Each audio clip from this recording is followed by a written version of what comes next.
internet. This is Graham from Small Motorhome website. Today we've come to the Snettisham RSPB bird reserve, and for those of you with motorhomes, you won't be pleased to see that there's a nice little height barrier there, so you can't actually take your motorhome inside. But the good news is that just outside here there is space for probably 2 or 3 high vehicles, so all is not lost. So what we'll do is we'll go in, have a look round, and I'll tell you what it's like. Right, well, the first thing to say is that this place is right out in the middle of nowhere, really, right on the wash. It's Snettisham Nature Reserve, as I mentioned before. It's right out on the wash in Norfolk, North Norfolk, and don't expect to find a coffee shop or anything like that, you know, visitor centre. It really is just a nature reserve, a bird reserve, with no facilities, no toilets or anything like that. It's just a car park, which you see over there. So there's just a car park, and as you can see at the moment it's very, very muddy, and there's a notice saying that you will need Wellingtons or boots. So we'll go and have a look. There's a few bird hides to have a look at, so we'll go and have a look round.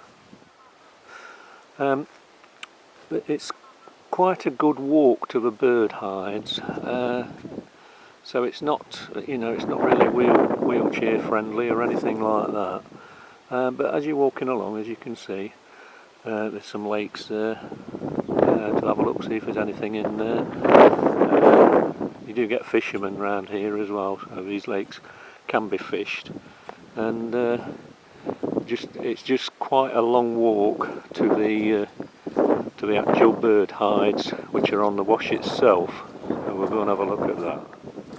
As I say, very, very muddy paths, but there's plenty to see down here, plenty of bird life, so it's worth coming down here, and it's very quiet, out of the way. You don't see a lot of folk down here. It's Sunday today, so there is 1 or 2 about, but other than that it's not too bad at all. Very quiet. As I said before, there are steps which lead up and down the flood bank there, so it's not particularly good for disabled people or wheelchairs or pushchairs even, but there is, I believe, disabled access via another route, so it's worth inquiring about that. Some good views over there, but the real bird watching is actually on the wash itself, which is worth for lots and lots of waders and things. So, right, we've made it to the wash and the coast. As you can see, the tide's out, but it's brilliant for wading birds. This is. I hope you can hear me above this wind. It's brilliant for wading birds. You get a lot of wading birds on the wash there, particularly when the tide comes in. And there's also some inland little lakes as well for you to have a look what's on there. It is very bleak out here, especially in winter, very exposed, so you need to wrap up when you come. We've been walking about 20 minutes, and we've still not reached the bird reserves, the bird hides, so I'd like a bit of walking, but if you don't mind. Right, well, we've been walking for about 40 minutes now from a car park. A nice steady walk, we weren't rushing it.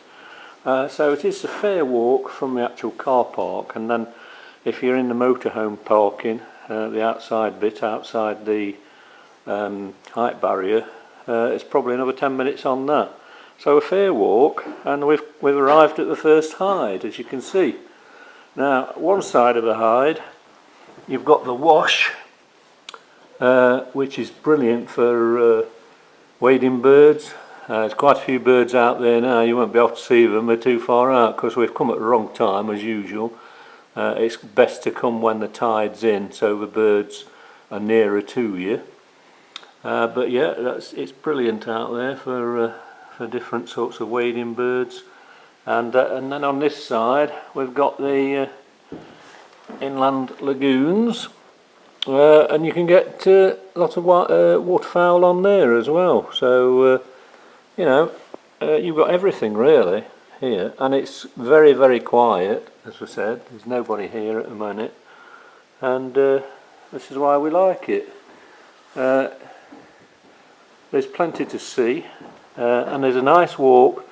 We're going to go to the next bird hide in a minute, and you can do a circular walk around the lagoon and it brings you back to here. You cross the lagoon at that little crossing point there. I don't know whether you can, at that little crossing point over there, a sort of narrow strip of land, and it's 1.8 kilometres to walk right round. So it's quite a nice walk, and then of course you've got to walk back to the car park.